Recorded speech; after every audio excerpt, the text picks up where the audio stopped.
આવતા હોય છે। આ પહેલા જ્યારે મોસાળમાં ભગવાન પહોંચે છે તે દરમિયાન તેમને જે ભોજન અને નૈવેદ્ય ધરાવવામાં આવે છે તેનાથી તેમને આંખો આવી જતી હોય છે। ત્યારબાદ નેત્રોત્સવ વિધિ યોજાય છે અને આજે રથયાત્રા ભગવાનના ભક્તિ રસમાં સૌ કોઈ તરબોળ છે। આજે આપ લોકો જોઈ રહ્યા છો તે ભક્તિમાંથી તરબોળ થઈને અહીં આવ્યા છે। કમલ નયનને એક વખત જોવા, એક વખત તેમની ઝલક જોવા માટે તલપાપડ થઈ રહ્યા છે ભક્તો। નગરચર્યાએ નાથ નીકળ્યા છે, કારણ કે સામાન્ય રીતે ભગવાનના દર્શન કરવા હોય, માધવના દર્શન કરવા હોય તો મંદિરે જવું પડતું હોય છે, પરંતુ રથયાત્રાનો આ દિવસ વર્ષમાં એક જ વખત અષાઢી બીજના દિવસે આવે છે કે જ્યારે ભગવાન પોતે નગરચર્યાએ નીકળે, પણ પોતાના ભાઈ બલભદ્ર અને બહેન સુભદ્રા સાથે નંદીઘોષ રથમાં સવાર થઈને ભગવાન સૌ કોઈને આશીર્વાદ આપી રહ્યા છે। બહેન સુભદ્રાનો રથ પણ આપ જોઈ રહ્યા છો, એમની પાછળ છે ભાઈ બલભદ્રનો આ રથ।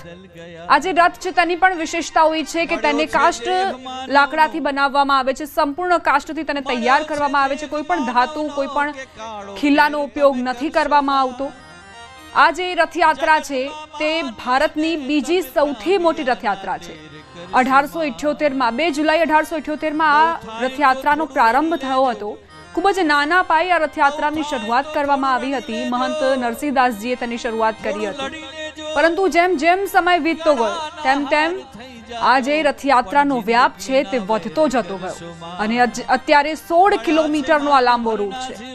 જ્યાં આપ નજર કરશો ત્યાં ચિક્કાર ભીડ તમને જોવા મળી રહી છે। ભક્તો ભક્તિના રસથી સરાભોર તમને નજરે પડી રહ્યા છે।